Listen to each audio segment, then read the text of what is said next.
Okay, guys, we're running short on time.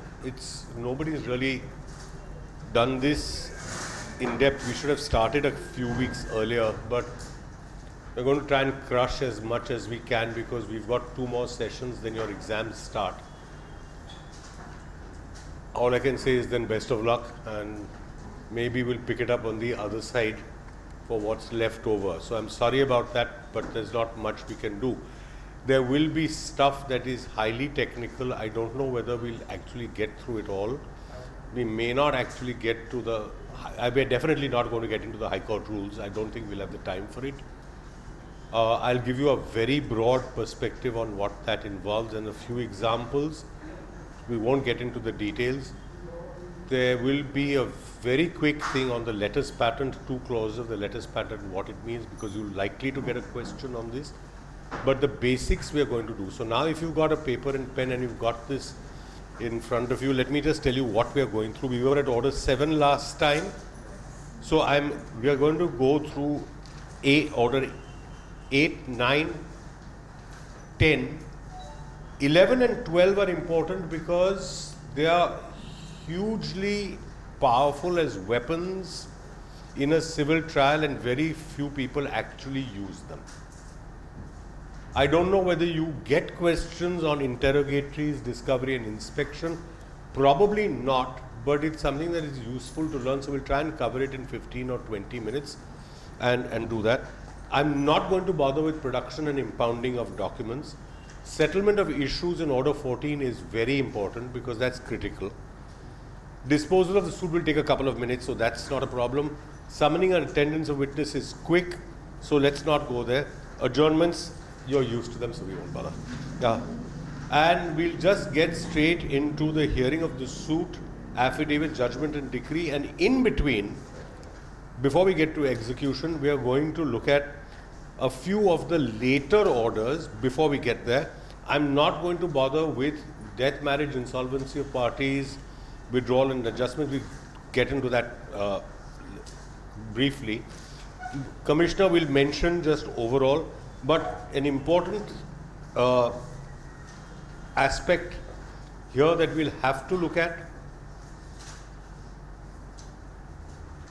is there's a very interesting thing called an interpleader suit, but I'll tell you what that is as we go along.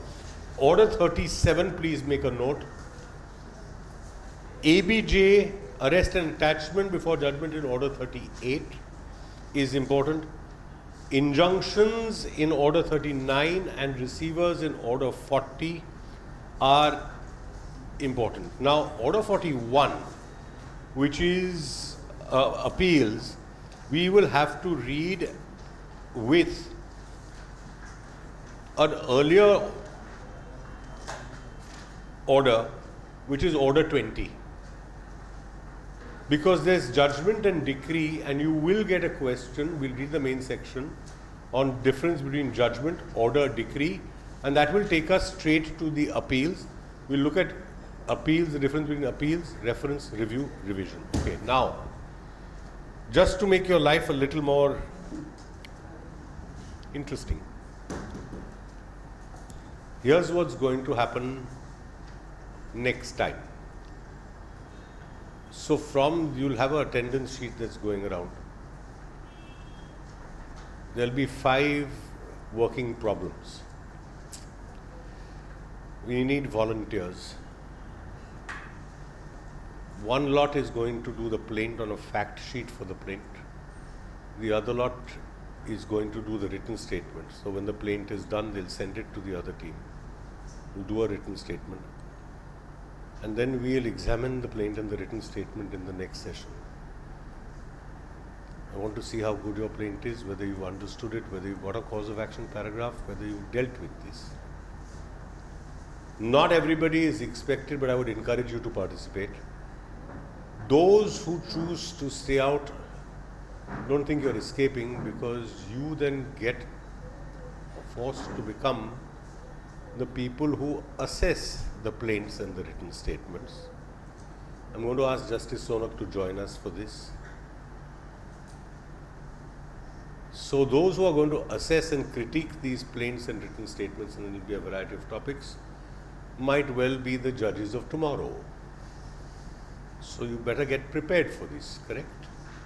You may have to do something with one of these plaints or these written statements.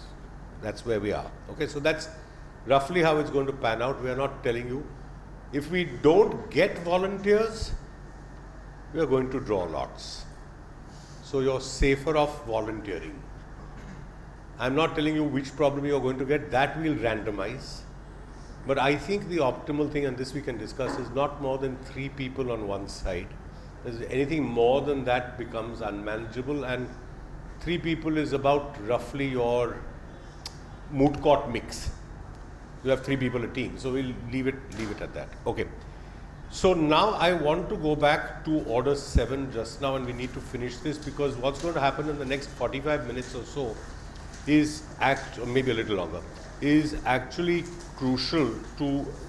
Okay, so now when we were looking at order 7, we were on rule 1. Then we looked at rule 4. We looked at rule 8, and I stopped, if I recollect correctly, by asking you order 7 rule 10 and order 7 rule 11. Now please remember one thing in the Bombay High Court. Order 7 rule 10 has a substitution for the Bombay High Court. Make sure you have a copy of the CPC that has the state amendments.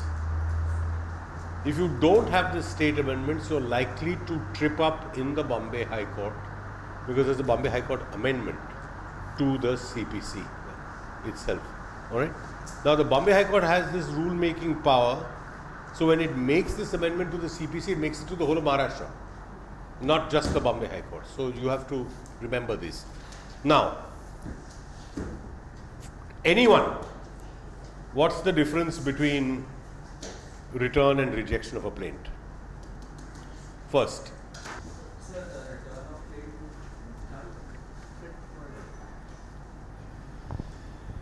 So return of plaint would mean when the court finds that it does not have jurisdiction, it may direct the plaintiff to go to another court of competent jurisdiction. And rejection would entail when if it's undervalued, or if it's barred by any other law, the plaint would be rejected in its entirety. So good, but give me an example. So for of each return of plaint. So a working example of when is a plaint returned. When if. No, you try. Then if you're wrong, he'll try. Or even if you're right, he'll try. So if a plaint which would have to been filed in a, let's say, city civil court, was filed in what kind of plaint? Why would it have to be filed in the city civil court? For, let's say, a money suit. Pecuniary jurisdiction. Pecuniary jurisdiction. All right. And it's instead filed in the High Court. High Court. Order So 7 Rule 10. Yes. Now here, please watch. Here on Order 7 Rule 10, there is also a Bombay High Court rule. So make sure that you check this for return of plaint.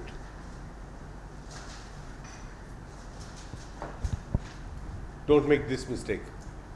Don't assume that's because it's in the CPC, you don't have to look further.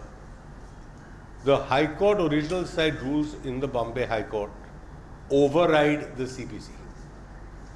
Reported judgment, Justice Sri Krishnan, the Supreme Court, Iridium versus Motorola. Where there's a conflict, the rules prevail over the CPC. And there are strange rules that I assure you. For example, and we're coming to this, under the CPC, you have to send the plaint with this writ of summons. We're coming to writ of summons in a bit. In the Bombay High Court, apparently it's not necessary because it's Bombay. I don't see the logic. Apparently the logic was, if it's in Bombay, you know where you'll find a lawyer. You go to Fountain, you'll find a lawyer there. You go to him, he'll give you a copy of the plaint. So this was the original thing. We've amended it recently. The CPC has provisions for an ex parte decree. The Bombay High Court original rules say no, you have to file an IA for a judgment for want of written statement. You follow the CPC, the decree that you get under the CPC will be set aside because it's contrary to the rules. And there's a very curious story about this. It's so delicious that I'm going to tell you. Justice Sri Krishna, sitting in the Bombay High Court, passed a decree under the CPC. Appeal got admitted. Justice Sri Krishna went ultimately to the Supreme Court and delivered the judgment in Motorola versus Iridium, where he said the High Court rules override the CPC. So using his judgment in the Supreme Court, the division bench overturned his decree sitting singly in the Bombay. He sort of did it to himself. But it's a wonderful narrative, but that's the robustness of the legal system. So please bear these things in mind as you go along. Always double check the High Court rules for corresponding provisions so you don't trip up on this. All right. So now we were back. Return of plaint pecuniary jurisdiction goes back. Then what happens? It goes back, and in actual practice what happens? It's been filed in the High Court. It should have been filed in the City Civil Court. The High Court returns it, and then what happens? Then there will be a retrial in the... Where's the first trial? Where's the question of a retrial? Means... Sub-rule 2.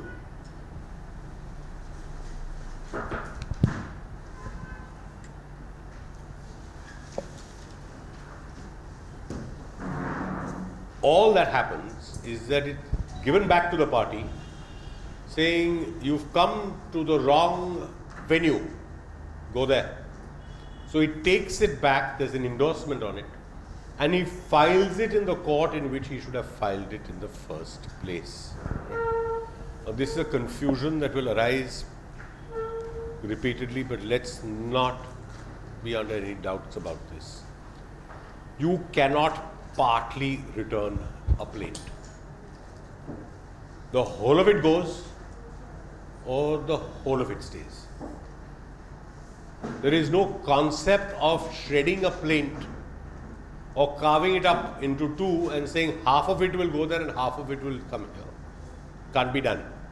All right? Now, rejection is a very different animal. Rejection of plaint, I'm now reading the CPC, okay? The rejection of a plaint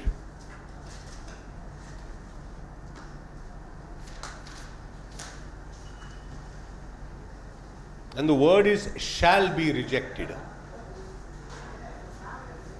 where it does not disclose a cause of action. I'll just read, let's read these through, then we'll discuss them. Where the relief claimed is undervalued and the plaintiff, on being required to correct the valuation within a time fixed, doesn't do so. Hold this one. Huh? Where the relief claimed is properly valued, but the plaint is written upon paper insufficiently stamped. I have never actually seen a case under 11B or C, ever. I haven't. D is frequently invoked. The suit appears from the statement in the plaint. These four words are vital. From the statement in the plaint. To be barred by any law. E is procedural, that it needed to be in duplicate. And F is where it fails to comply with the provisions of Rule 9. So very quickly, Rule 9 is purely procedural. The summons be for service of summons. Okay, so ignore F and ignore E for the time being and ignore the proviso. So let us focus on A and D for the time being. Okay, so now let's take these hypothetical scenarios. Single plaintiff, single defendant. How would you assess whether it discloses a cause of action. You are for the defendant, let me assume. What are you going to stand up in court? You got an IA seeking rejection of the plaint under Order 11, Rule A. What are you actually saying? You're in some court. It does not disclose a cause of action. Remember our definition of cause of action. What does this mean exactly? What are you looking for when you are the defendant? What are you going to tell the court? Think.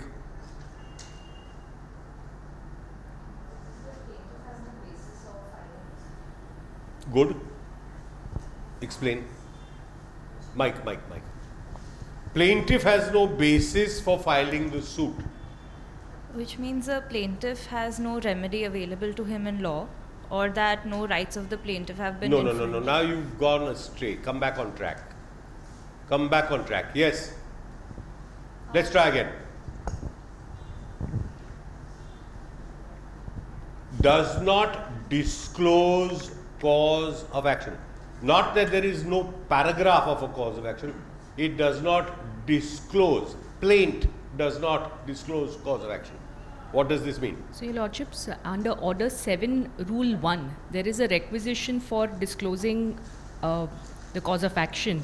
The facts constituting the cause of That is action. correct. That we saw last time. Yes, Your Lordship. But when if just the fact that the paragraph is missing is not sufficient. This says the plaint, not that the statement under 7.1 is missing, but that the plaint does not disclose a cause of action. The cause of action is what, again, at the cost of repetition? All those facts that a plaintiff must prove, which, if not denied, would entitle him to a judgment. So the defendant is saying, take the plaintiff's best case scenario. Take all the facts. Whichever way you cut it, on no understanding of the facts as set out by the plaintiff, can there be any relief against me. There is no cause of action against me. I am not liable to the plaintiff on the plaintiff's own showing. Fair enough? Now look at D.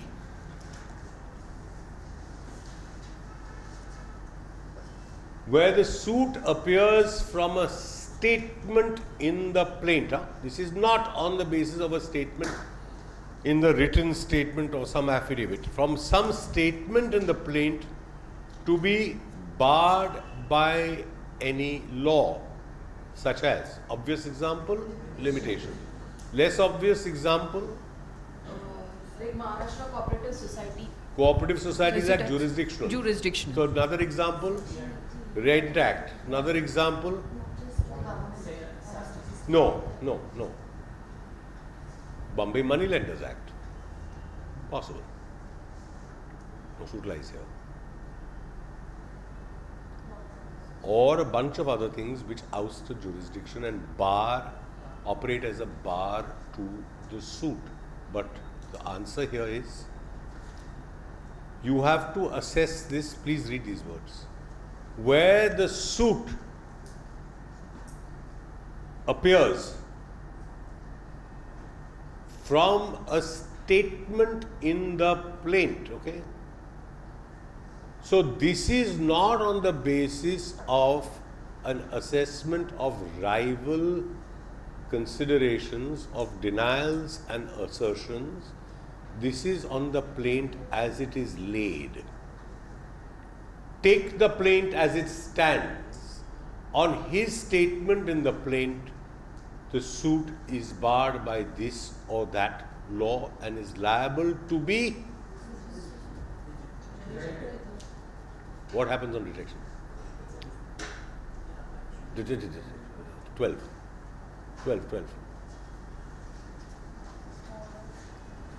He has to pass a reasoned order. Read that with 13.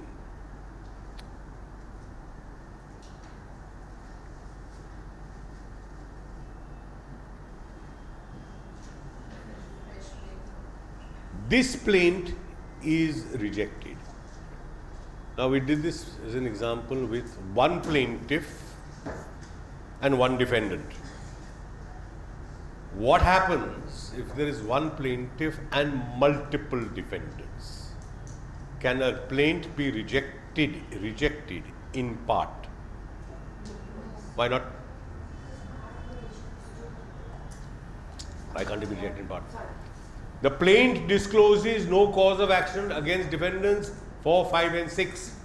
It may disclose a cause of action against defendants 1, 2 and 3. Why can't it be rejected in part? Or add parties. And That so doesn't mean that it. doesn't come into this. The application being made by 3 defendants out of 6 is that the plaint discloses no cause of action as against us. Why drop parties? It says reject the plaint. There is no cause of action against some of the defendants. The cause of action may survive against numbers 1, 2 and 3. But there is no cause of action against me. I am not a plaint, for example, seeking a claim for damages and then assessing vicarious liability. Because if I have not connected with the plaintiff, the original defendant anyway, there is no question of vicarious liability. It does not disclose a cause of action against me. A plaint can always be rejected against some. I'm not saying, now let's be clear about this. The question was wrong. Can a plaint be rejected against some defendants and not against others?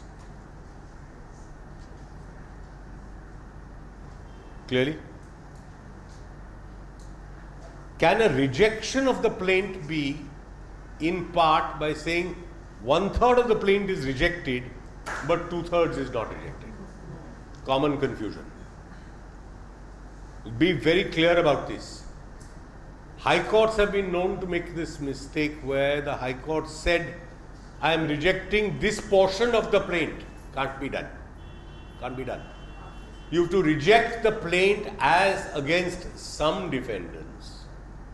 Can be done because it discloses no cause of action, or against those defendants it is barred by some law, whatever that law is. It may be within limitation for some defendants, it may be beyond limitation for other defendants, but the rejection is of the plaint as a whole, and there is no question of representing the rejected plaint to any other court. But on its own, you have to read it with the following 2 sections. So, are we clear about this? Because this will lead to confusion later on. If you have any questions, let's do them now. Get a mic.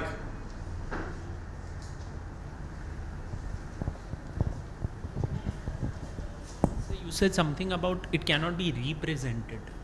Therefore, you can't take the plaint back once it is rejected and file it in another court, like you can do, like you have to do when a plaint is returned. What does Order 7 tell us? Where the rejection of a plaint doesn't preclude presentation of a fresh plaint. Not this one. A fresh plaint, and you to bring it within, disclose a cause of action or escape the bar of law which caused the rejection of the plaint here. Clear? Is there any doubt about this? Because this is actually critical to an understanding of how you will craft the plaint. See, when you're doing a plaint, there are, along the way, in the CPC, there are some very serious speed bumps that you have to negotiate. This is one of them. You have to make sure that your plaint is filed in a court competent to try it, which is why we saw that chart when we began. It was coming to this. You have to make sure that it discloses a cause of action against all those that you have arrayed as defendants, and you have to make sure that it is not barred by any other law. Check these boxes. It's not just simply sitting there and rattling off by this letter, by that letter, by this email, by that email. This is where your skills as lawyers come into play. And let me tell you, Farzana will bear me out on this. This has been our experience with senior solicitors. Senior solicitors were master craftsmen of plaints, and they would look at counsel drafts returned to them and very politely say, could we have this settled, or could we have a look on this? Basically translated meant that as a junior counsel, you don't know the first thing about the CPC. You've got a problem here. Let's go to a senior and get this sorted out. They were watching for these potholes and these speed bumps that you're seeing here now. I'm telling you, be very, very careful about this as we go along. We are still at the plaint, okay? So you are now firewalling your plaint against a potential attack. It's coming in the written statement. But you've got to get your defenses up. You've got to know what's coming. You've got to anticipate. These are all to be taken care of in anticipation, so that you can defend your plaint and make sure that it's not being clobbered by one of these that are going along. Okay, so 7. Now 14 is interesting because some of you will willy-nilly be litigating this in other courts, which is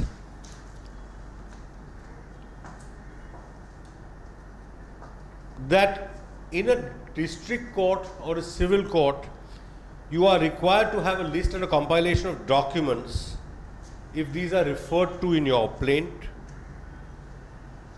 and you must say if the document is not in your power or possession. But sub-rule 4 of 14 is very important. You don't have to include a document with which you intend to confront a witness. We are going to come to that a little later. You need to test the veracity of a witness, his credibility. You can hold a document in reserve. This is another common mistake that is made here. Please make a note, I'm pointing out 714(4) for this reason. It's frequently overlooked. Nothing in this rule shall apply to a document produced for the cross-examination of the plaintiff's witnesses or handed over to a witness merely to refresh his memory. Nothing in this rule means nothing in rules 1 and 2, and most importantly 3. Because the 3 is telling us that a document which ought to be produced in court when the plaint is presented, or to be entered in the list, but is not produced or entered accordingly, shall not, without leave of the court, which means you have to give reasons, be received in evidence on his behalf at the hearing of the suit. See, this is critical. Your document will be shut out from evidence because you did not disclose this. Now, in the Bombay High Court rules, the documents you're used to doing Exhibit A, Exhibit B, Exhibit C. That's the rules. That's not in conformity with the CPC. Okay, so that's the departure on the Bombay High Court, in the Bombay High Court, on the original side, which is why I'm telling you constantly that you have to check this. In the Bombay High Court, this route breaks into 2 streams. First, with the plaint, the practice is to annex all these things as exhibits. They're not really exhibits, but then at a later stage, to produce in compilations the documents that you propose to lead in evidence at a later stage. We're going to come to that point later. In civil courts, other than the High Court on the original side, with the plaint, the documents on which you rely and a compilation list must go into court. Now, what's the reason for this?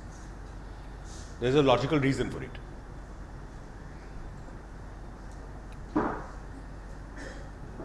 Think back. The defendant must know what he is to deal with, not just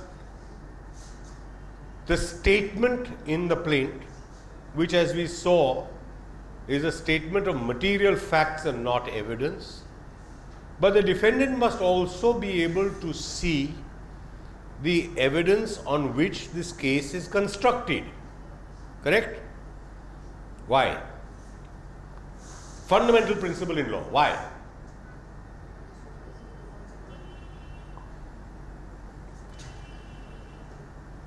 Ancient precept in law, 4,000 years old.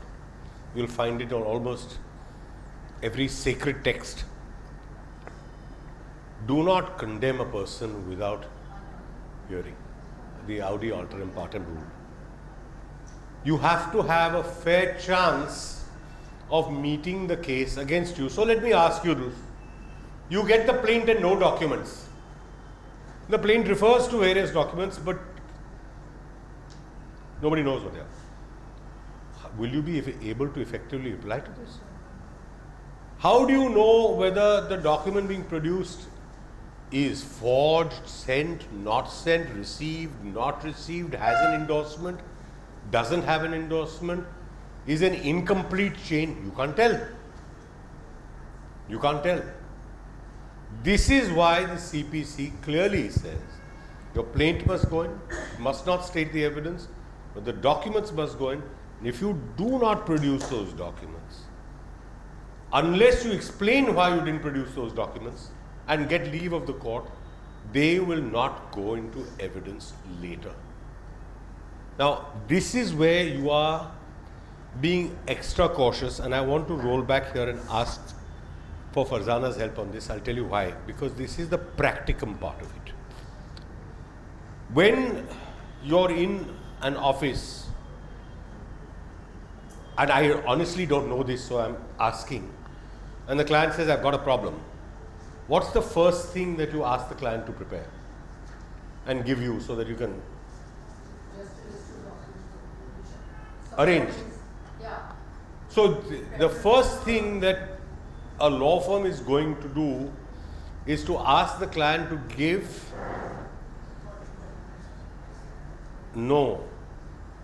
ask the client to give you all the documents unfiltered. This is very important. You can only operate on instructions, no? If the client starts applying filters to what she or he is giving you, you're getting a very filtered and perhaps distorted thing, and you'll be caught unawares at some point down the road because your client just didn't tell you. So you need a complete set of documents. You then prepare a list of dates which shows you the events and how things transpired, as comprehensive as possible. And you have to then decide which of these documents is okay sequentially. What are the facts that you have to prove? How many of them are relevant? So this CPC. And which of these documents and other facts are tied to the evidence you're going to lead? And these documents that are bundled, which of them are you going to need and which of them you can safely drop? Third category, I'm holding this in reserve to confront a witness at some point. It's a studied call. It's not something that you rush through. You don't just bang out plaints. They require this kind of work to go in if they're going to work and they're going to succeed. Otherwise, suits fail. All right? Okay, now I'm going to skip the next 2 or 3, but just point out to you that rules 19 to 26 have been substituted in Bombay and elsewhere, so just keep a watch on that. Now, before we go to written statement, and this is why I'm saying you need to go back and forth a little bit, come with me to order 5, which is the issue of a summons. We'll go through this quickly and then we'll come back to the written statement because, sorry. I have a doubt in the earlier Sure. order. So, hello. So, I have a doubt in the earlier order. Like order 6, pleading says, rule 2, pleading to state material facts and not evidence. Correct. Okay, now in this particular order, it states 14. Rule 14, it states production of document on which plaintiff sues or relies. And order 14, rule 4 So says... you're talking about order 714. Yes, order 7, rule 14, sub rule 4 says nothing in this rule shall Correct. apply. This is all contradictory. This is not contradictory. It's not contradictory. Let me explain. Good question, let me explain. The pleading, you're missing one thing. Just go back 2 orders. Go back to first to order 4. A suit is to be instituted by presenting a plaint. Correct? Then look at order 6, rule 1. Because this tells you what a pleading is. A pleading is the written statement or the plaint. Right? Now, when you come to the order 7, which is the plaint, it's a pleading. It's how your suit starts. The pleading must have a statement of material facts, the pleading, that is the narrative in the plaint, but not the evidence. What in 14 is required is the production of a compilation of documents, not the plaint. It's a compilation of documents which is going to be led and used in evidence against. Along with the plaint? Along with the plaint means in a separate compilation, as a bundle. What's the contradiction? The pleading is you do not write the evidence. This is the documents that are on which I am relying. The document itself is an evidence. That's okay. The documents, production of documents on which the plaintiff sues. Let us assume there's a contract, there's a bill of exchange. These are the documents that on which you will rely. You will not narrate the whole document in your plaint. You will only say that a contract was arrived at. Okay. The contract itself is in the compilation and the correspondence is in the compilation under order 7, rule 14. Okay. No contradiction. Okay. Got it? So in that case, so this narration we will be doing in affidavit of evidence. That is what you are. Also later, we're coming to that. Wait. Okay. Wait, we're coming to that. We'll Okay. get to the evidence affidavits later. That's a complication. We'll get to that later. We're coming to that. This is the documents without an affidavit of evidence. Do not confuse evidence affidavits with this. This is only a list of the documents. This is only a compilation with an index. There is no witness statement on this. Okay, sir. Are we clear about this? Yeah, one more. Order 7, rule 14 is not a witness statement. Fair enough. But again, order 7, rule 14, sub rule 4 says nothing shall apply to the Correct. documents produced for cross-examination. Produce, that means you can not include it in the compilation and keep it back for later use. But there is an averment which we mention in the Not plaint. necessarily. Okay. Not necessarily. I'll show you this. When you are confronting a witness, you are anticipating that the witness is going to say something contrary to a document he signed. You can keep that back. You don't have to disclose it in that compilation of documents. And you definitely do not plead to evidence in the plaint. You state the fact. Wait, it'll become clear. Go back to summons, please. Because before we get to the written statement, the plaint has got to be served.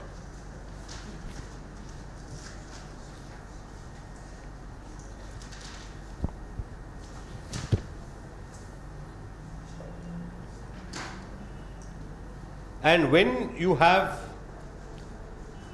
how to do service and how it's to be effective is set out in Order 5.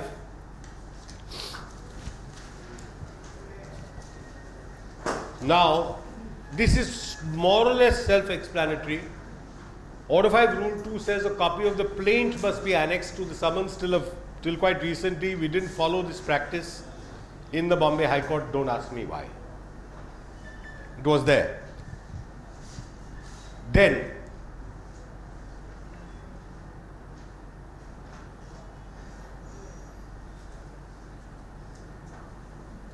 the rest is almost seldom used.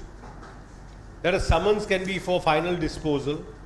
You have to fix a date for appearance. That's the returnable date on the summons. So I'm going through this just very quickly. This technically is seldom followed in this form as we see it here. But the service of the summons is an important thing starting from sub-rule 9. Because what is the mode of service you'll find in 10. What happens when there are several defendants? What happens when the defendant refuses to accept is in 17. And something that you will routinely encounter, which is really why I wanted to show you this, is substituted service in 20. Please understand this. When the normal rules of service fail, you resort to substituted service by another mode. And this is what I mean when I said that this is really an act, though procedural, was so far ahead of its time and contemplated all these things, including service on soldiers, sailors, seamen, etc. All right, now with this, so plaint done, compilation filed, summons issued, served. You are now for the defendant, you've got this thing that's come banging in at your client, and your client has come to you and said, help me, I've got this to deal with. How many of you have drafted written statements? You have. How did you do it? No, I want to know. Tell me exactly what you did. Have you done one? Referred to an earlier draft. Jolly bad answer. Wait a minute. Let's have the mic there at the back. Tell me how you went about it. Referred to an earlier draft, he says. First of all, you have to provide the reply to, but each and every point it is mentioned in the plaint. Your train has not left VT and has already reached Ratlam. I don't know how you got there. Wait. Sorry, wrong railway line. Bombay Central and Ratlam. Sorry.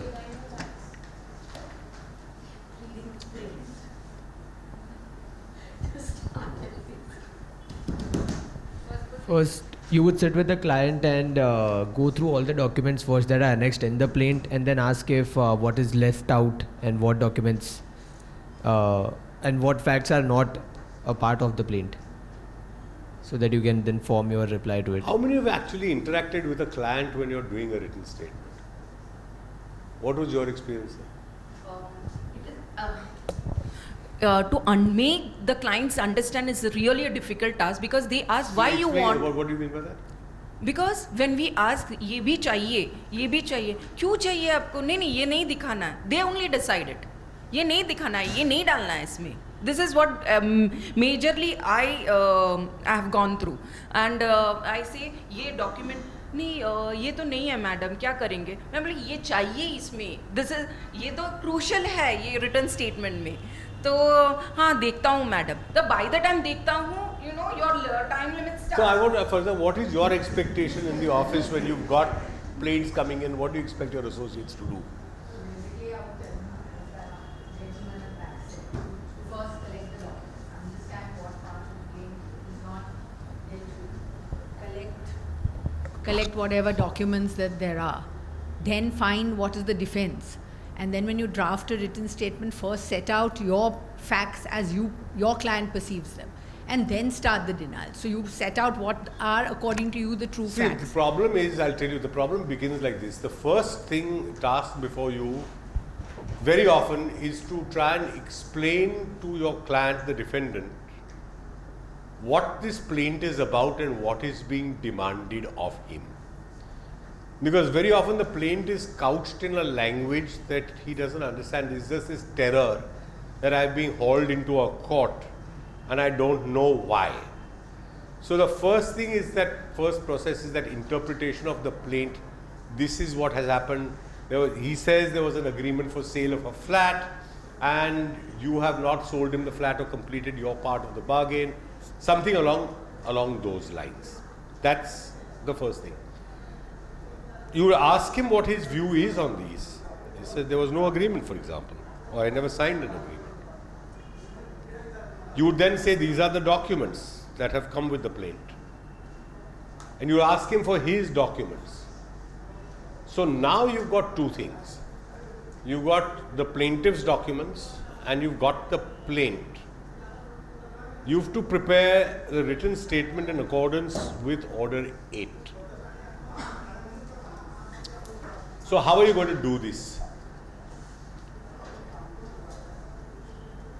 I'm not on the time limits because, as you know, in India, time is an attitude of mind or a figure of speech.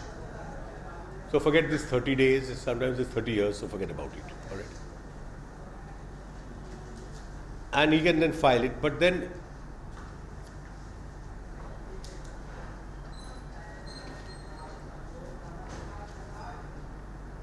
one A is important,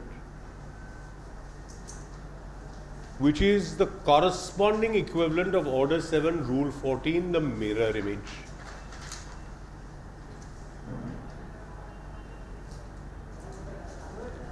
With one exception. Anybody has an idea what that exception might be? In a given case, the defendant has the option, which the plaintiff really does not, of saying, I don't want to produce any document. I think this plaint is so utterly worthless that I will defeat it without any document being produced.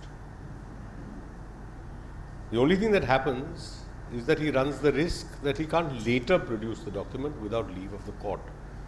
The plaintiff doesn't have the option because his plaint would fail. Now remember this, this is going to be critical as we go along, the stand of the defendant.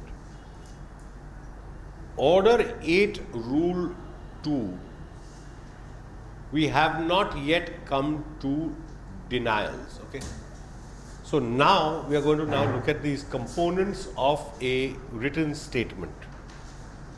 When we do a WS, there are 2 or 3 components to this. Leave aside the documents for the time being. We'll come to the documents in a moment.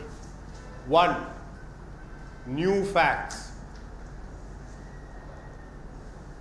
What does this mean?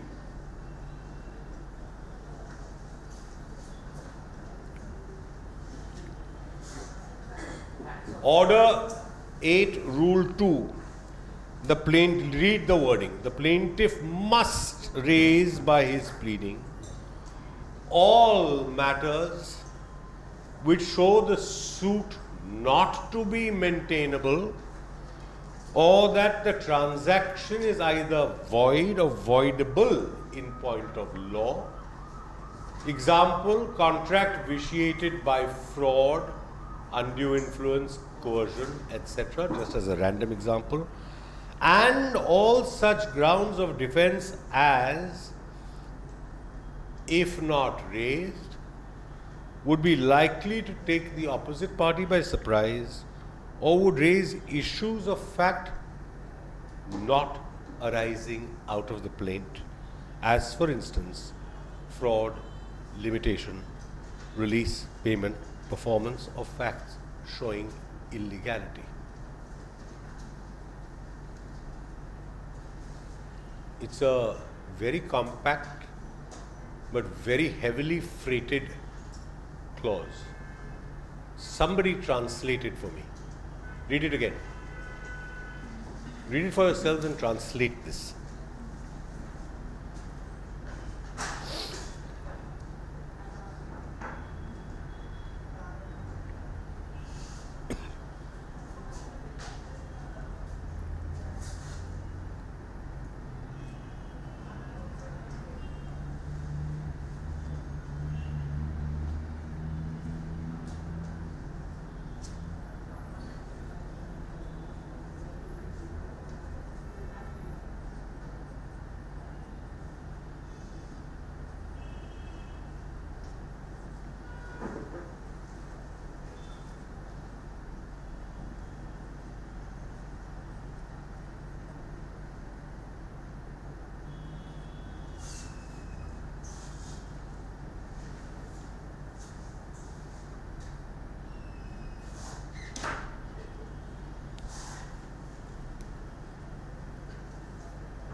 Okay, orders 822. What does this mean?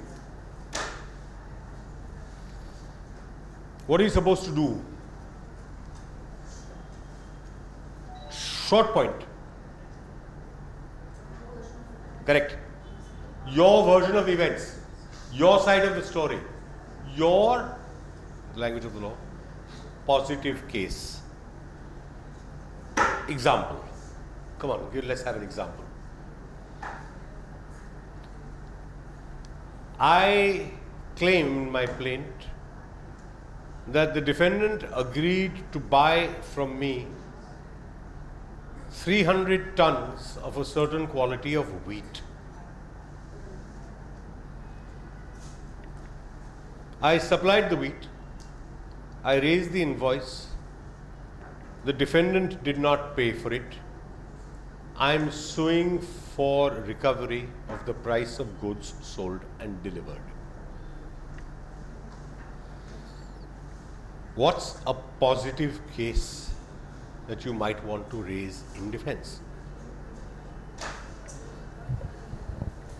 That the parties had a general practice that invoices were cleared after 6 or 9 months. One possible answer. That's one possible answer. That the monies are not due now.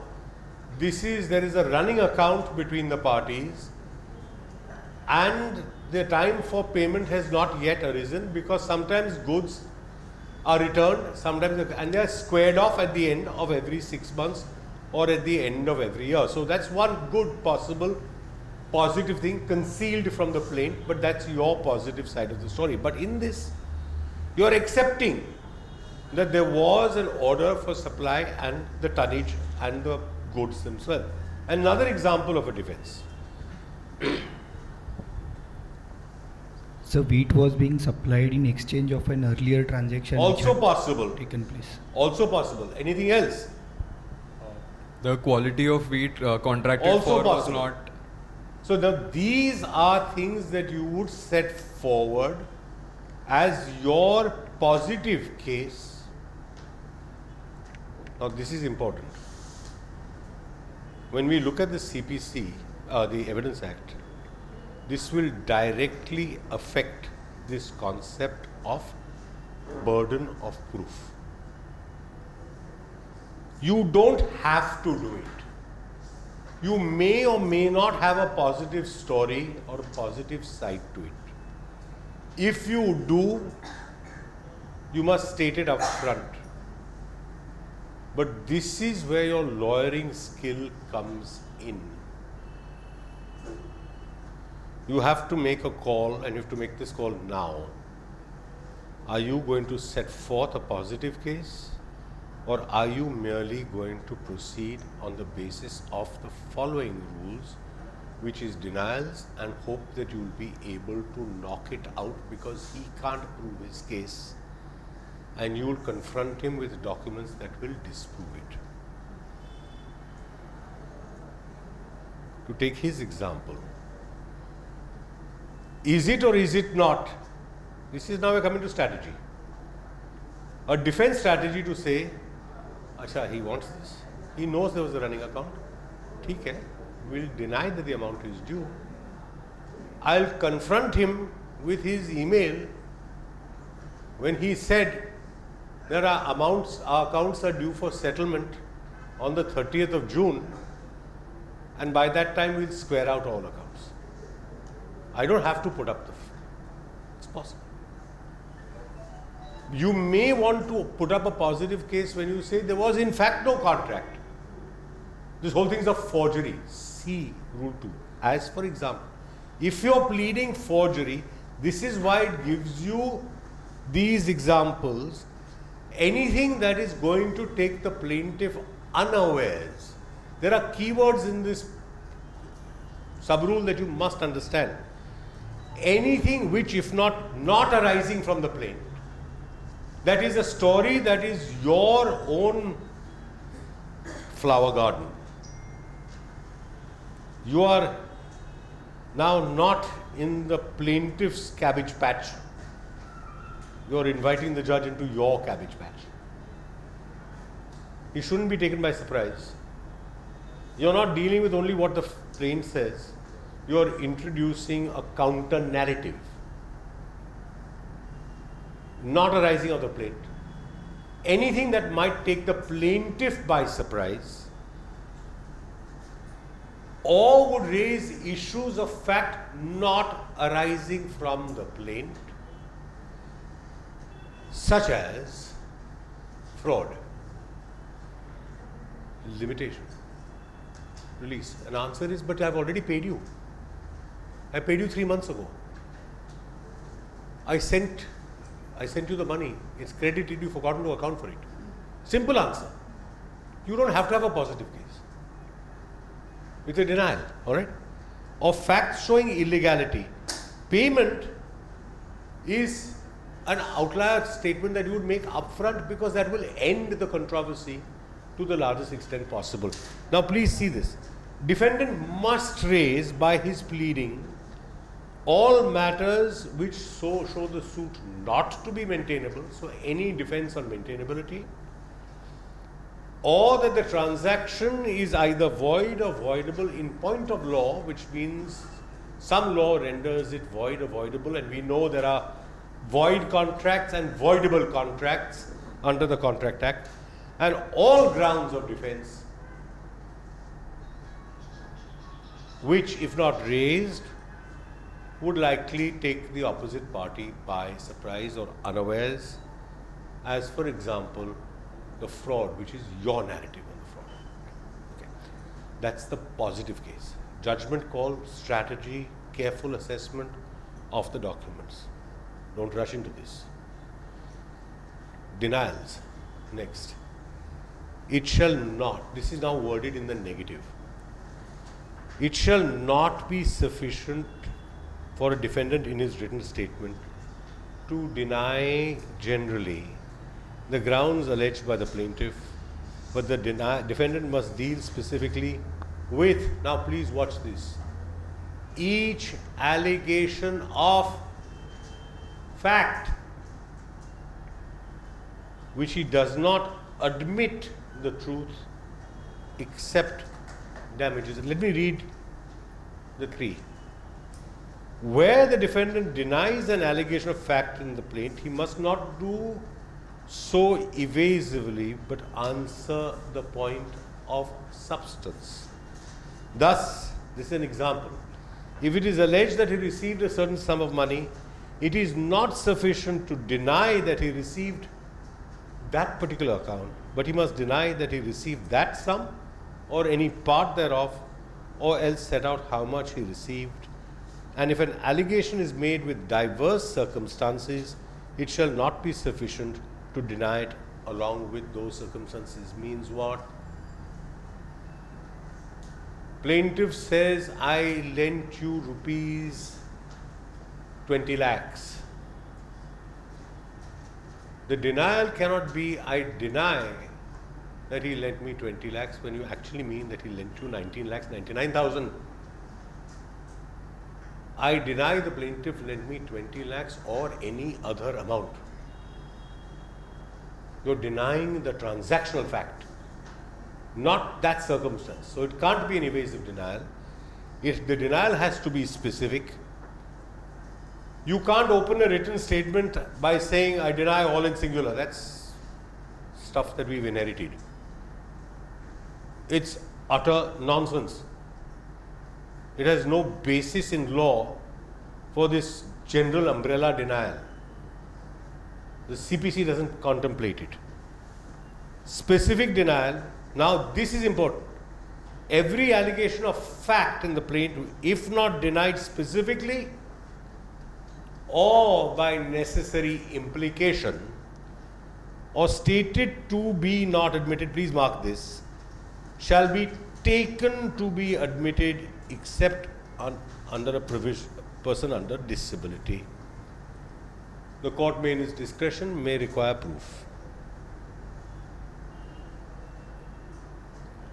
If the defendant has not filed a written statement, a court may pronounce judgment on the basis of facts or may require a fact to be proved, and then the decree is to be drawn up. All right. So now let's come to denials. What is this word traverse and what is non-traverse? This is a phrase that you keep chaps keep throwing around. To go to and fro. No. Traverse in a pleading means what? You traverse the allegations in a plaint means you deal with them in some fashion, which is either a denial or by saying you do not admit. Non-traverse is when you don't do either and it has consequences. It may have consequences. All right? Now, what's the difference between deny and do not admit? You people use this interchangeably. You should not.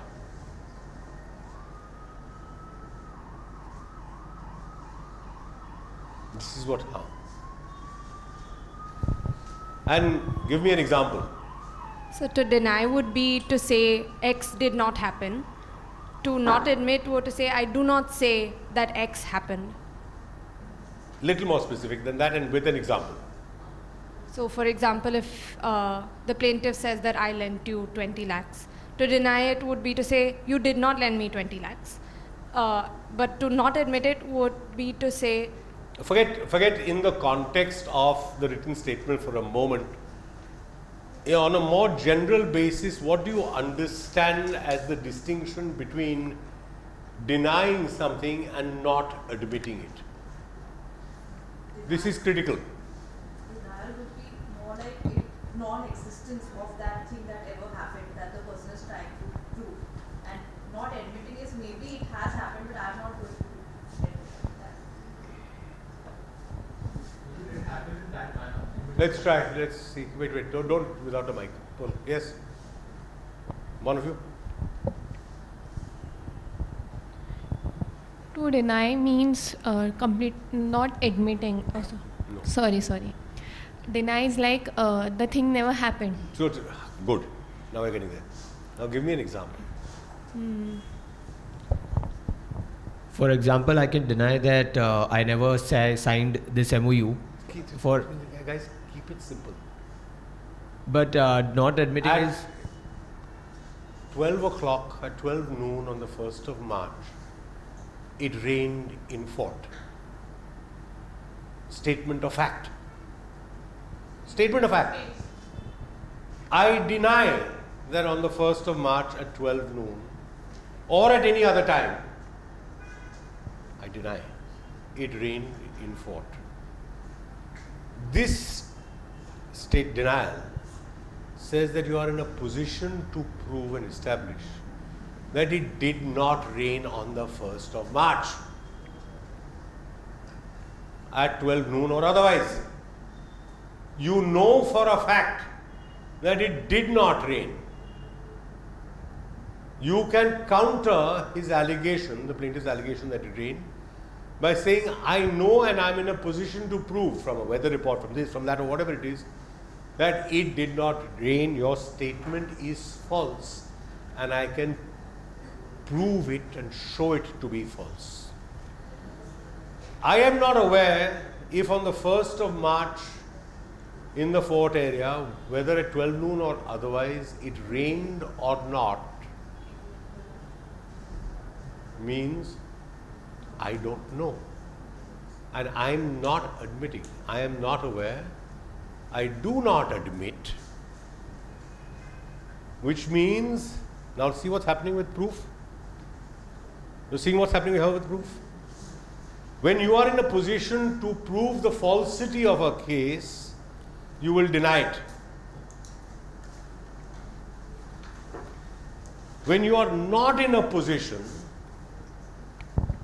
to prove that the allegation made is false, you will say you do not admit. These are not interchangeable terms. Do not use them interchangeably. We have unfortunately begun to use this, so people sit down with the written statement and start saying, I am not aware, I do not admit, I deny. Utter bunk. Complete bunk. First, start with your documents. Your documents will tell you how much of the plaint, you have three choices. How much of the plaint you will admit, how much of the plaint you will deny, and how much of the plaint you will not admit. This is the triangle in which you are operating. This much admitted, this much denied, this much not admitted. What is happening here is that your future trial is taking shape. Because now the plaintiff knows what he has to prove. You know what you have to prove. The plaintiff has to prove everything that you have denied or not admitted. But if you've denied something, it may shift back to you to be able to show that your denial is something you can substantiate with evidence, apart from your positive story anyway, which is the previous rule. This is why the rule tells us that your denial cannot be general, because when you have this omnibus denial, nobody knows what you're denying. So a written statement which says, I deny everything in the plaint, what have you denied? Are you saying you denied that the 1st of March was a Saturday? Or you're denying that it did strike noon on that day, or that it did rain? Nobody knows. Court can't frame issues. Nothing can be done with this. Therefore, your denials have to be specific, and the court will otherwise hold against you if you're non-specific. But there are traps within these which I want to point out to you, so let's be clear. You must answer the point of substance, and there's an illustration. Plaintiff says he lent you 20 rupees. It's not enough to say plaintiff did not lend me 20 rupees. He actually lent me 21. The point of substance is not the amount. The point of substance is that the plaintiff lent you money. That's the point of substance. So you have to answer the point of substance, which is what this example that is built in tells you. Now, specific denials, sub-rule 5 is very important, because if there isn't a denial, or you say you do not admit, it shall be taken to be admitted. So you will admit or neither deny nor not admit, what set of facts or what set of allegations? What kind of allegations would you let go? Give me examples.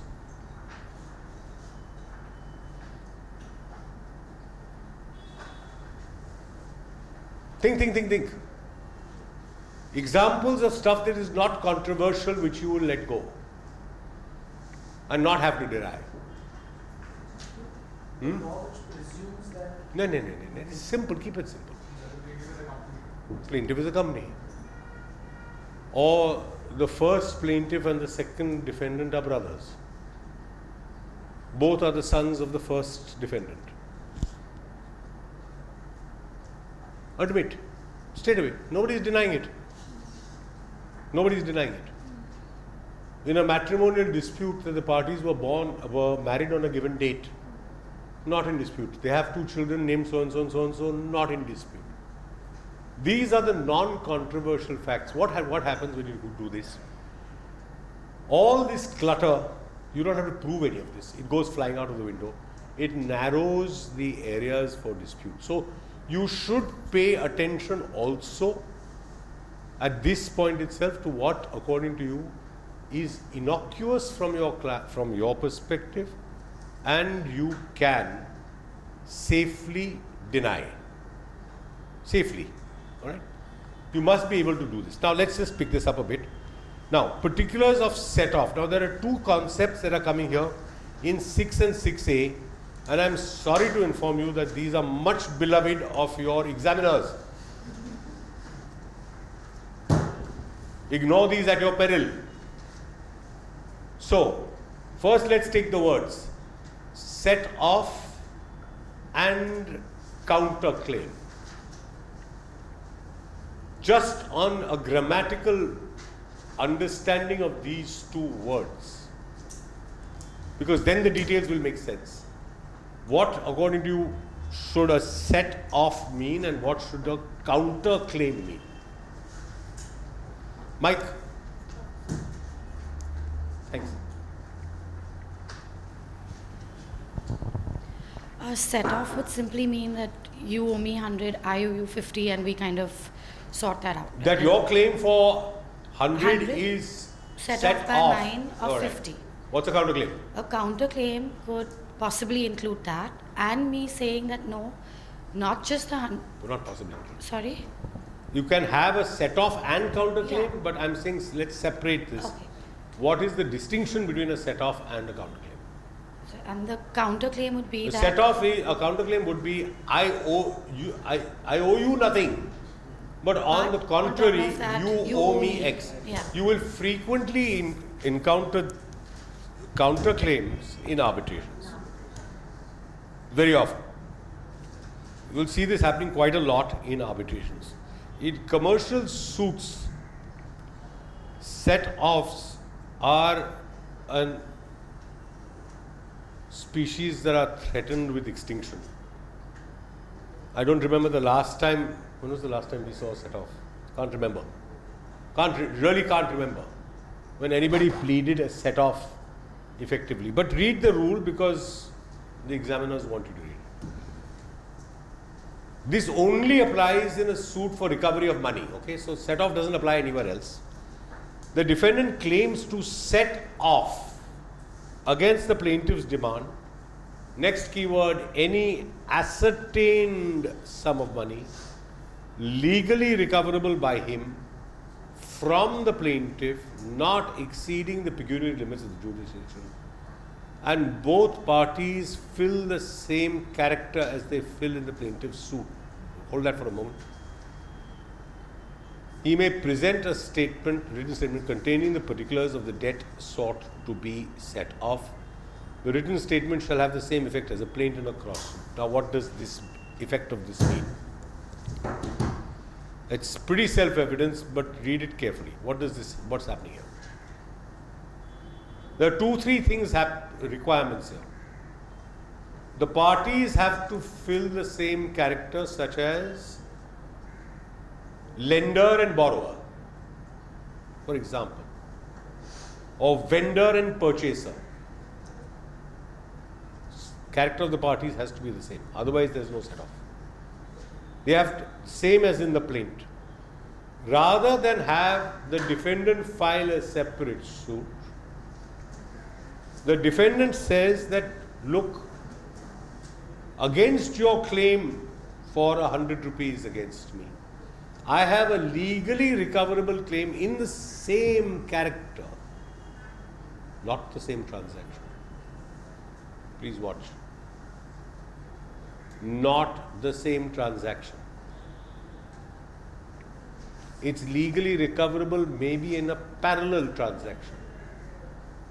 It does not have to arise from the same transaction. Parties have to fill the same character. In this, there were cross adjustments. Your example, there was a running account between us. You had this much and I had to recover this much against you. That's a case of a set off that is actually happening there. And it has to be within the pecuniary jurisdiction, because otherwise the court is not competent to try it. It would go to another court. Then the defendant would have to file a separate suit in that court, and then maybe invoke the powers of the High Court to transfer club suits and so on, so on, the counterclaim. Effect of set off.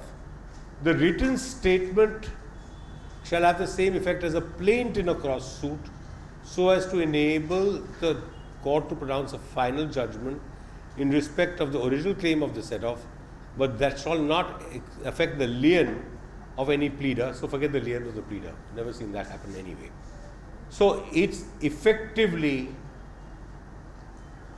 a cross plaint,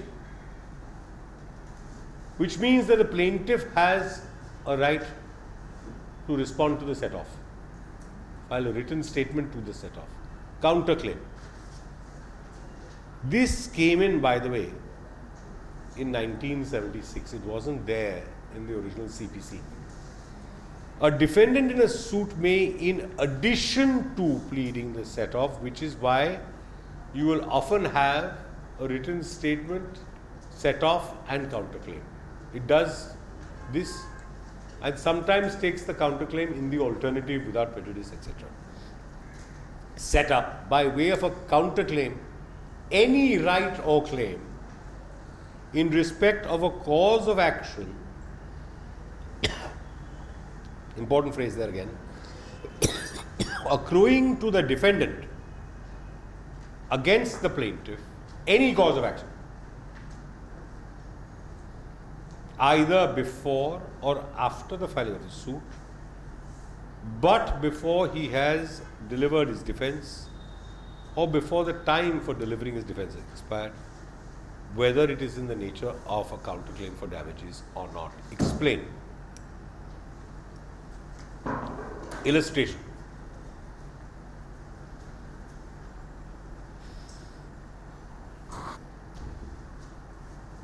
$300 tons of wheat. Plaintiff's claim is for 20 lakhs. Defendant says, the wheat was substandard. I was going to export it. I suffered losses of 1 crore. Counterclaim. Or there was a separate transaction where I was to sell you peanuts. Counterclaim. What's the difference between the set off and the counterclaim?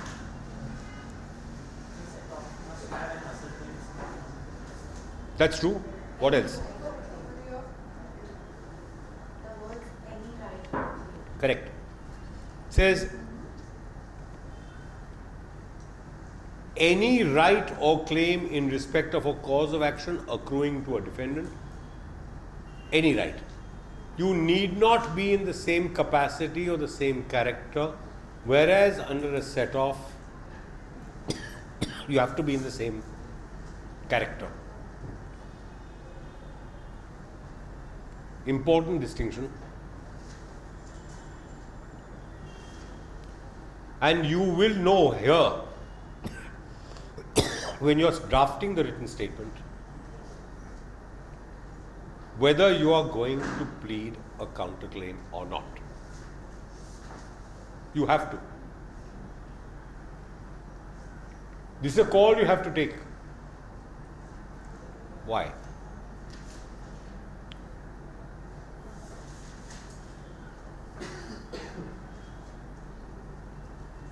Read rule 6b to 6g.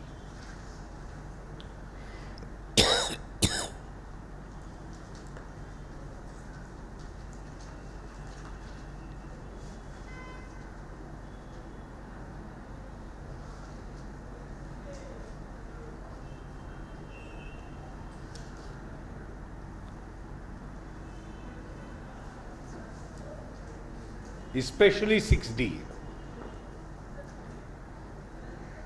The counterclaim will proceed as a cross suit irrespective of what's happening to the suit.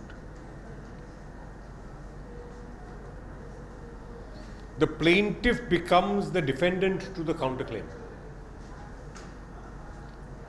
So you've got this topsy-turvy thing happening, and this is now becoming quite hellish.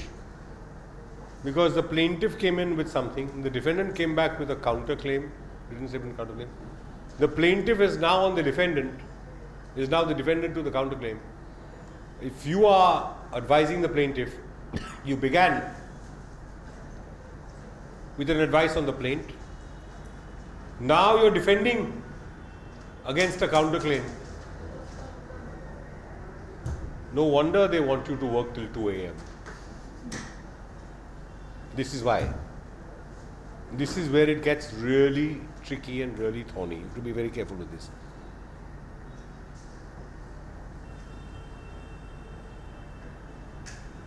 And this is important because 6G says that the rules relating to a written statement by a defendant shall apply to a written statement filed in answer to a counterclaim. That means a written statement by the plaintiff. So now, are we clear on denials? Traverse, do not admit. Important.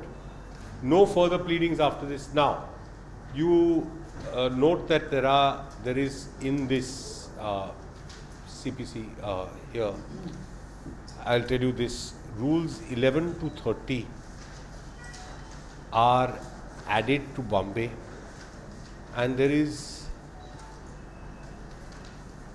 this whole thing here with a new chapter 8A called third party procedure.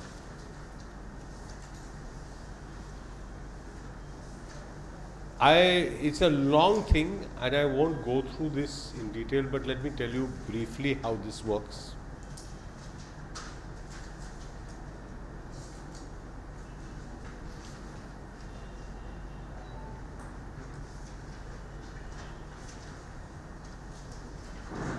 There is a suit filed and one of the defendants says that he is entitled to have from another person who is not a party to the suit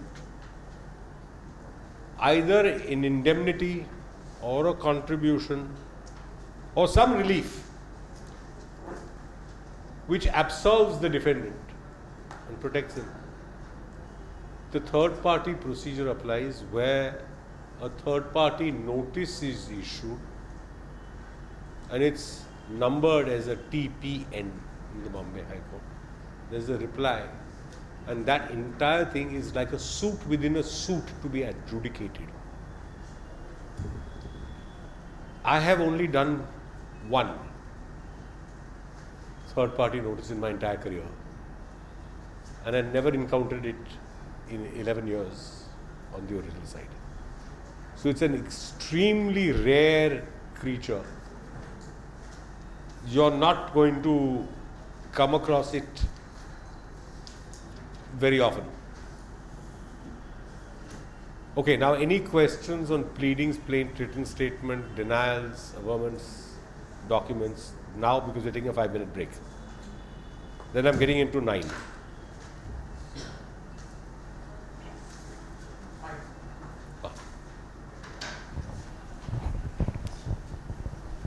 question on amendment.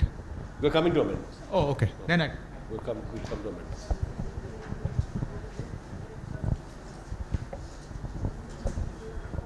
Sir, I have a question in rejection of plaint. So if there are two prayers, one prayer is barred by law and the other is not barred by law. So can I file a rejection of plaint? You tell me the answer. You tell me this. It's not return. We are on rejection of plaint. Yeah, rejection. So it cannot be rejected in half parts. But what is your remedy is not lost. You will file a written statement saying that this relief cannot be granted. The rejection of a plaint has to be just okay. Let's get back to Order 7 Rule 11. It's important to understand this clearly.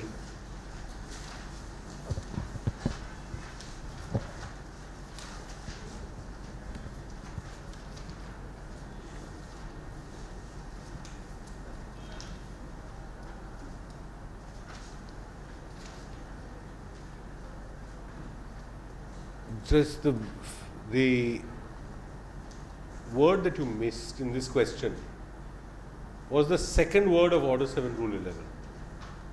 It didn't say the prayer will be rejected. It says the plaint shall be rejected. It's not bits and bobs of the plaint, the whole of it. In these circumstances, the relief that is sought will be rejected at the end because it is barred by law. This is not the end of it.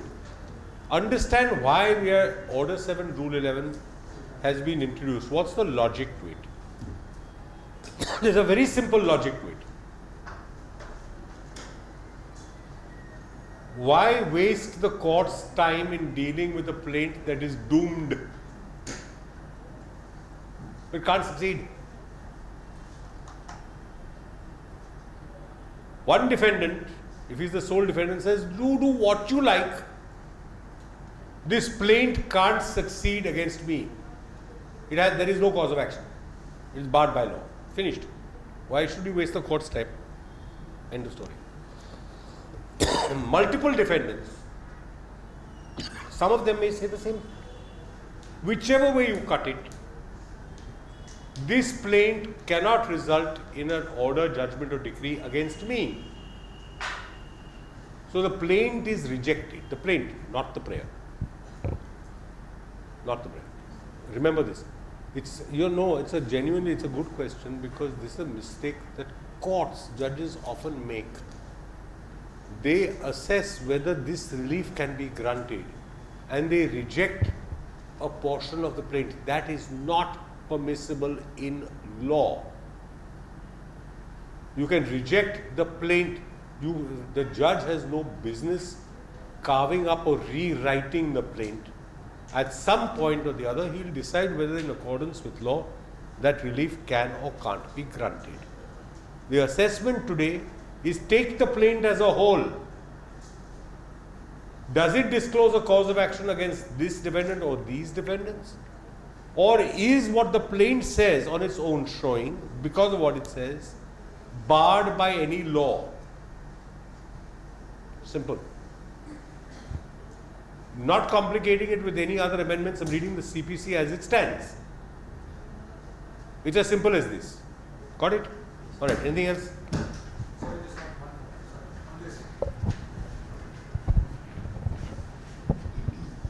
So if the cause of action subsequently goes away, as if I'm asking a developer to stop constructing a building, and in the pendency of the suit, the building is already constructed, and my suit is based on that I want him to stop constructing.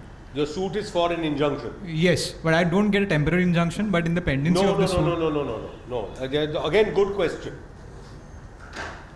The question is not whether the cause of action has been affected by passage of time, but whether that cause of action existed on the date of institution of the suit. The building was not complete when you filed the suit. It's no answer to say now that the building, that's not a ground for rejection of the plaint. You may have an alternative prayer for damages, who knows? for failure to stop and causing you whatever harm. Sorry, somebody else had a. So, whatever you have discussed, we have discussed today, and you have explained. It's fairly clear. Only one. Should be very clear. Yes, and it will be very clear once I go through this session once again. But only question is that when we have clear jurisdiction, territorial, pecuniary jurisdiction we have, why it is not weed out at the first instance? Why it has by the registrar because by clearing the objection. It's a judicial power. You can't delegate this to a registrar. The registrar may or may not be a judge. This is a power of a court. It's a non-delegatable power of a court. It's affecting the rights of parties. We'll come to this when we do judgment, order and decree. Rejection of a plaint, return of a plaint, these are judicial orders that have to be passed by courts with reasons. Okay. Registrars, you can't delegate powers like this to. Registrar can see if your filing complies with the filing norms. Are the addresses proper? Are the documents annexed? Is this in place? Is that in place? What is to be done with the substance of it? Just remember this. Order 7, Rule 11. First of all, speaks of the plaint and says the contents of the plaint, that is, it does not disclose a cause of action, or where the suit appears from a statement in the plaint, which is again content of the plaint. This is a judicial assessment of what's in the plaint. Oh, if a registrar starts doing this all the time, no suit will ever reach a judge. What happens if the registrar is wrong? Is there an appeal? Your Lordship, I am not on that part. Where it is very clear, this is a lender, this is a landlord, example, this is a landlord and this is a tenant. And it comes, special laws are applied and it will go to the small cases. But registrars do that. Registrars do that. If you file a suit, see, when you are in law, welcome to the reality, nothing is that clear. Because when you say, first of all, no plaintiff will ever say, in a suit in the High Court, that the defendant is my tenant, because that suit is going to be bounced out anyway. This will be a defense taken by the defendant that there is a landlord-tenant relationship. But Order 7, Rule 11 rejection is not decided on the basis of averments in the written statement, but on the basis only of what is stated in the plaint. What the kind of situation you're contemplating, where there is a unambiguous bar of jurisdiction, doesn't happen at all. It really doesn't happen. It doesn't happen. If there is the Cooperative Societies Act, there is usually a averment in the plaint as to why that bar of jurisdiction will not apply. All right, 5 minutes, guys. Thank you, sir. Thank you. I'm not going to waste too much time just now with Order 9. It's pretty self-evident. Consequence of non-appearance of parties before a court. We just don't have the time to go through this in detail. If you have a question later after you've read this, let me know. But just to tell you very briefly, there are 2 or 3 scenarios that Order 9 contemplates. 1, what happens if the summons is not served? 2, where only the plaintiff appears with the summons served, when it is not served, but it is not served in time. So all of these eventualities, similarly for plaintiff and defendant, are taken care of in Order 9. And we pass on to Order 10, which is not followed anywhere.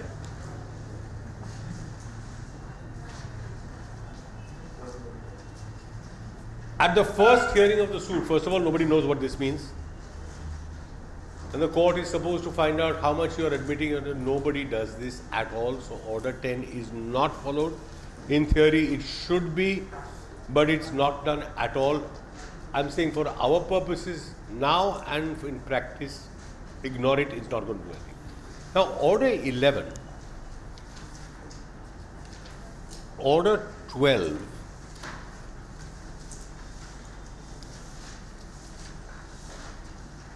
and order 13 rule 1, at least part of order 13, are important from a tactics point of view. Order 12 and 13 can be used to quite devastating effect at a pre-trial stage. I don't think you get very many questions on this, and I haven't seen it used regularly, though once in a while I have, and I've used it myself before. It sometimes is of great importance in arbitrations when, on a principle analogous to this, but in a more contemporary form, you will compel the disclosure of documents by the other side, usually in what is called the red fern schedule process. Now, order 12, sorry, let's just go back to order 11, discovery and inspection. There is this concept of interrogatories.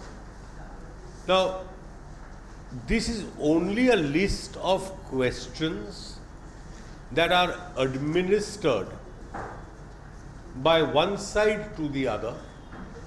The idea being that if you answer these, then we'll shorten the areas of dispute that require to be proved.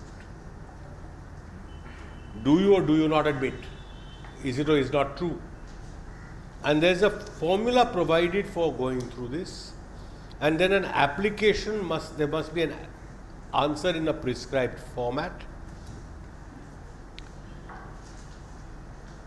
Order 11 rule 12 is on a slightly different footing, which is the application for discovery of documents. Order 11 rule 13 is the question that somebody raised about affidavit of documents, and 14 says production of documents. Now, again, there are High Court rules here, but leave the High Court rules aside for the time being. Understand that now we've got production of documents with plaint, we've got them with written statement, we're getting affidavit of documents and production of documents all over again in here, and particularly affidavit documents in 13 says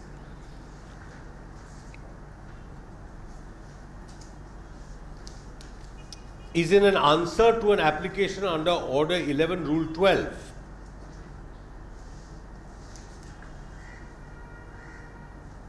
File an affidavit on oath disclosing all documents in your power or possession of power relating to the question therein,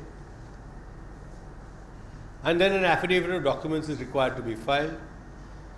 14 says that the court can at any time order the production by any document on oath of any document in his power of possession relating to a matter in question in the suit. Again, these are matters for speeding up the process. Then 16 has notice to produce.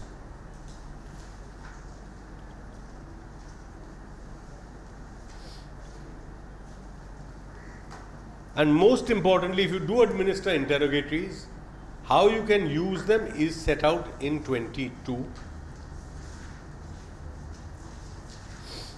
And the consequences are in 21. So I'm just going to leave it at this, that these are steps that you can take to compel bringing material before the court and getting answers so that the court's time is compressed. Admissions, again, is where you give a notice to admit a particular fact or state of facts, the truth or the whole or any part of the case of the opposite party. Order 12 rule 1. notice of admission.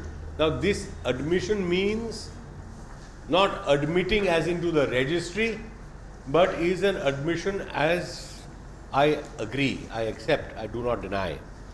A notice to admit documents is in a separate form.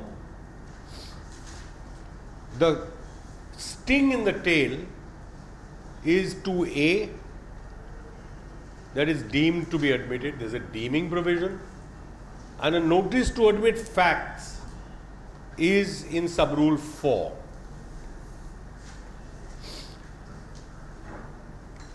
I want you to look at Order 13, Rule 1 quickly.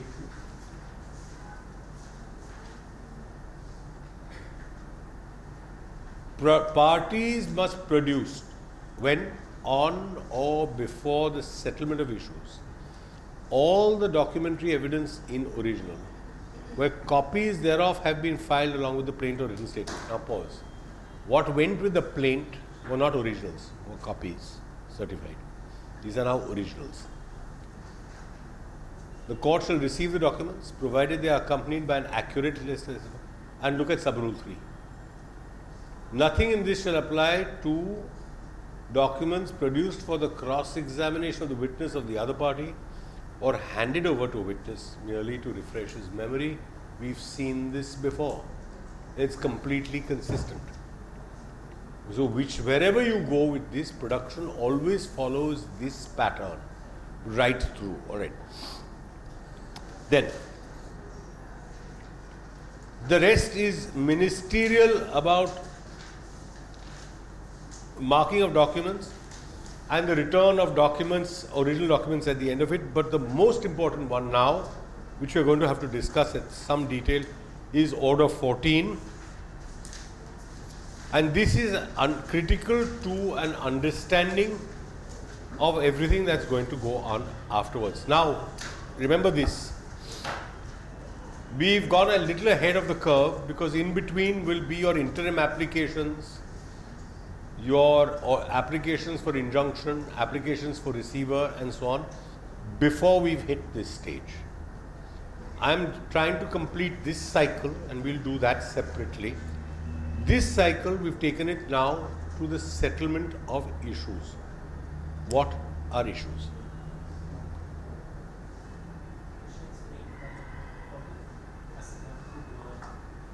How? Somebody, Mike. How? What are issues? They're questions framed by the court.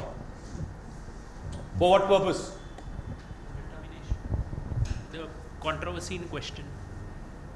What's the purpose of issues? When something is accepted by one party and the other, it is denied by the other. And then accordingly the burden shifts on the person to prove the particular fact. So the issues are framed accordingly. Why do we need to have issues? Otherwise, how does a person Not a prove person. or not prove? The court. How will the court decide That's the matter? point. This is required because the attention of the court is to be directed towards what the court's task is. What is it that the court has to do? Now, I want to be very careful and spend a little time on this, okay? Order 14 defines issues and when they arise. Issues arise when there is a material proposition of fact or law affirmed by one party and denied by the other. But your pleadings are supposed to have only a statement of material facts. Where did law get into this?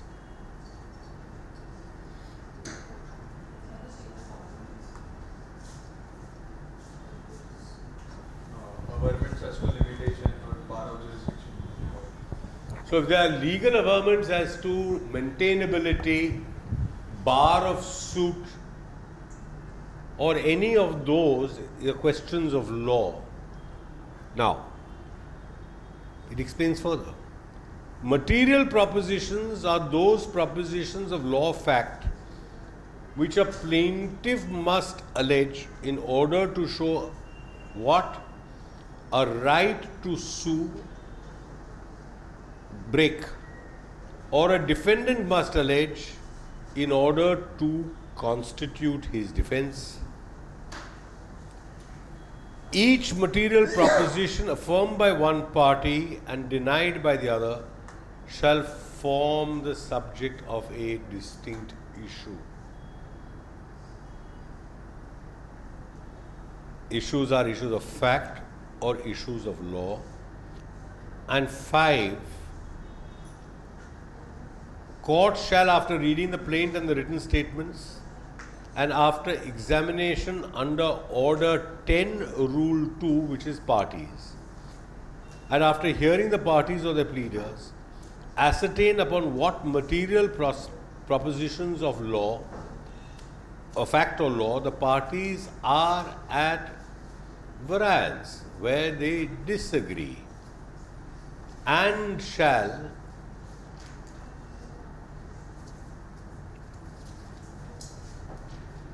thereupon proceed to frame and record the issues on which the right decision of the case appears to depend. Nothing requires the court to frame and record issues where the defendant makes no defense. All right. Now, read for me for a moment 3. The court may frame issues from allegations made by parties, pleaders, allegations made in the pleadings, or in answer to interrogatories, which is why I said it's important, or the contents of documents produced by either party. Now, the temptation is to take every single statement of fact, allegation of fact, and every single denial, and to take each of them as a separate issue to be proved. Not required. Think about it. If an issue is cast which is sufficiently big, it will subsume under it other questions of fact. Typically, in the case of the execution of a contract, if the execution of the contract is denied,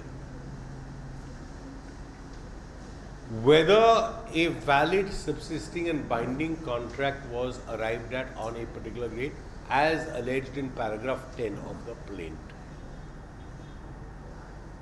Good enough. Whether so-and-so signed it, so-and-so signed it, so-and-so signed, that detailing may not be required. But if the case by the defendant is that the parties had agreed to give the contract a go-by, or that they had agreed to and in fact modified the contract in writing, whether the contract was modified in writing is a second issue that would have to be proved. And at this stage, this is very important, the issues must be able to tell the judge who has to prove what.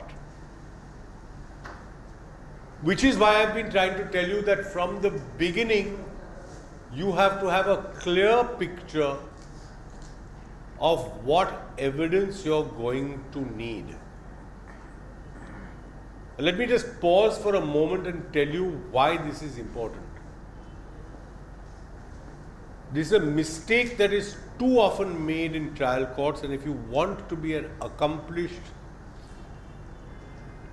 civil trial lawyer, the only way to be able to do this is you have to be able to recognize from your pleading, that is the plaint or the written statement, what is the edifice that has to be constructed to make this case work. There is the pleading, there is the evidence. The evidence cannot fall outside the pleading. The evidence must be within the pleading. So the pleading is critical. Then how you form and shape the evidence must happen in between. You cannot expect, and you should never try to cross-examine randomly. You must cross-examine to the defense that is taken in your written statement. I'll show you a little later. There is 2 or 3 tricks to doing this, preparing what are called proofs and how to maintain records of documents. I'll show you that. Much easier now that we have digital technology, and it's actually one of the, I think, I'm still trying to experiment, but it's possibly one of these areas where if you are careful and you do it well, you will get some brilliant assistance from AI. I've been tinkering with this a bit, and so far it's showing good results, but it's to be approached with caution, but can be done. You cannot expect to succeed if you have chaotic evidence in cross-examination and say to yourself, I'll raise a defense out of the rubble of this cross-examination. It won't work. It has never worked. You have to have a plan. Think Batman, think Dark Knight, and the Joker says, do I look like a guy with a plan? You're not the Jokers. You have to have a plan. Because if you go in without a plan, you are the Joker there. And you definitely don't want to be that. Understand this, this is critical. Issues will make this very clear because it will tell you who has to prove what to succeed. In a suit for specific performance, the plaintiff will have to show that there was a contract, it was a valid contract, it bound the other side, and that the plaintiff was at all times ready and willing. And if you have so pleaded that you in fact performed wholly or substantially your obligations under that contract. Every one of these pegs you'll have to put into place. The material facts will be pleaded, then the evidence will be led. You offered money, you had money, you were willing to complete, you asked them, you fixed a date for execution of the document at the sub-registrar's office. All of this will go into your evidence and you will have to withstand the cross-examination.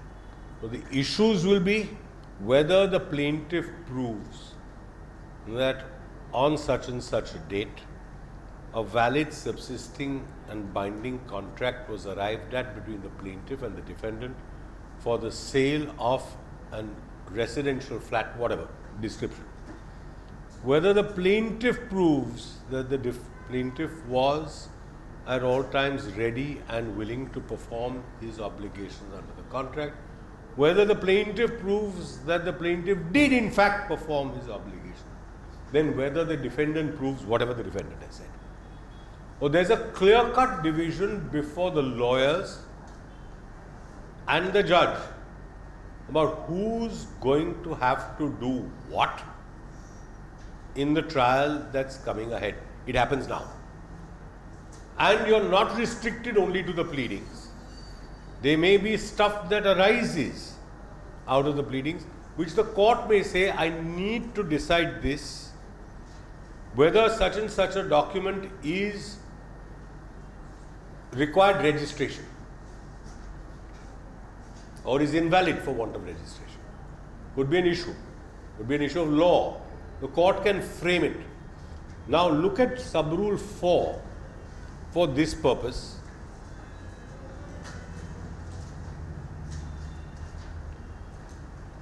Where you can even examine witnesses before framing it, but the real part where we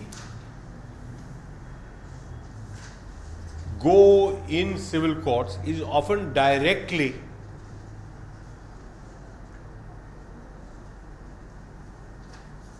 to some modification of 6, parties exchange draft issues, and these are discussed in court with the judge. You arrived at settled issues between the parties, and then the suit proceeds forward. Now tell me, in your understanding, without looking at the rest of this, and in your experience, after issues are settled under 14, what next happens typically?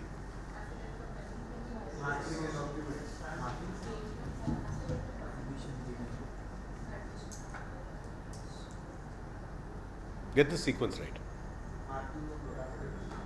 What do you mean by marking of documents?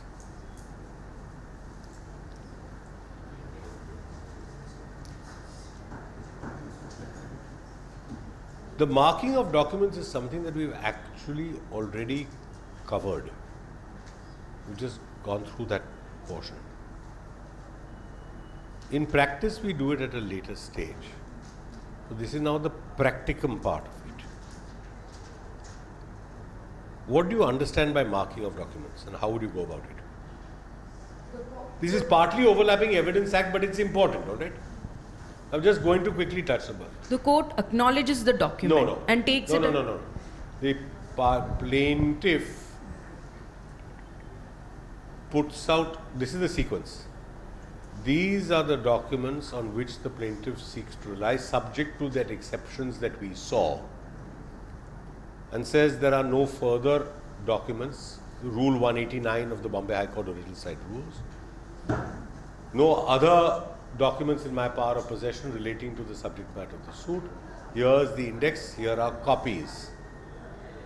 The defendant has his set, then the two sides will typically or should say, I admit the documents in serial numbers 1, 3, 5, 7, 9 of the other side, and the rest are left for a decision by the court. These are exchanged. I want you to understand clearly what you are getting into when you say you admit a document or you admit the existence of the document. What exactly is happening? Now this is really important. And there's going to be two things. One is on a question of pleadings as well. What do you understand by this business about admitting a document? We will go next immediately into that. What are you doing when you admit a document?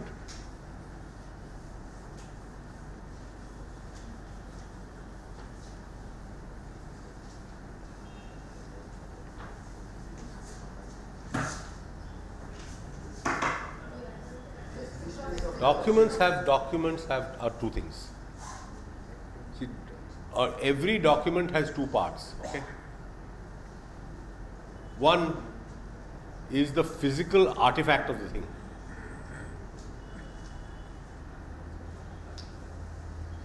The physical thing. Two is what it says.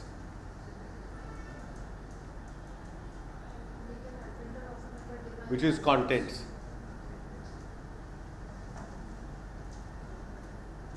This is the thing itself. This could be an email, this could be a letter, it could be anything. There is the physical thing and there is the content of the document. Because you admit the physical thing, you don't necessarily admit the content, but vice versa is not true. If you admit the content, obviously you are admitting. Clearly. It is always possible for you to say, I know that this document exists, but I don't admit its contents. Example.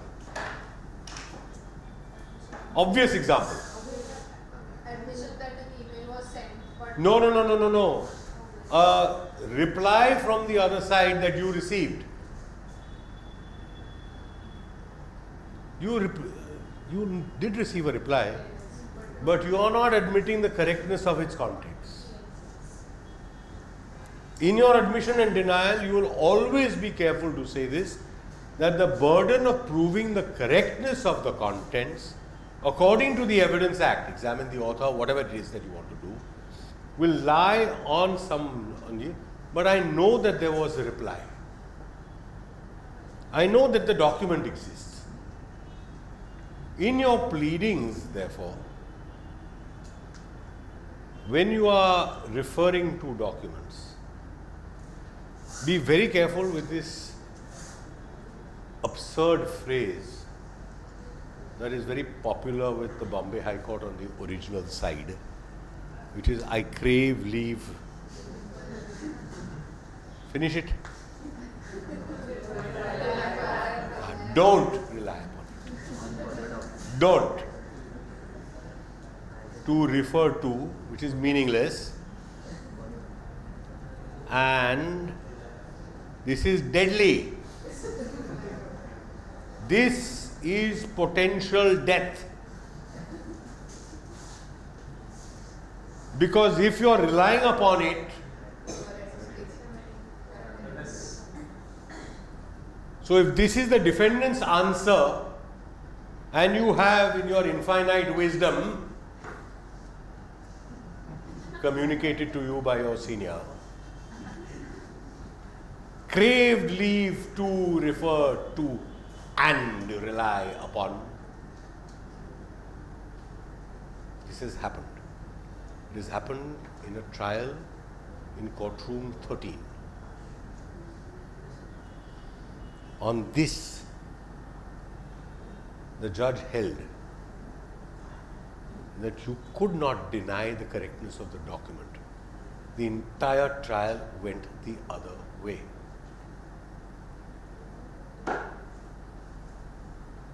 Justice Dinsha Mehta, in the Antole trials, this actually happened. So don't do this.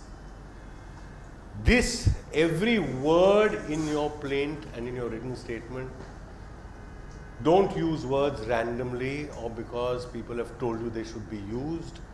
Understand what these words are. This will have two effects. One, there will be an argument that it's an admission. Two, it affects issues. It's likely to get into trouble. So be very careful with this phrasing that you have, phrasing that you use here. When you want to rely upon it, I don't even know why you need to say this.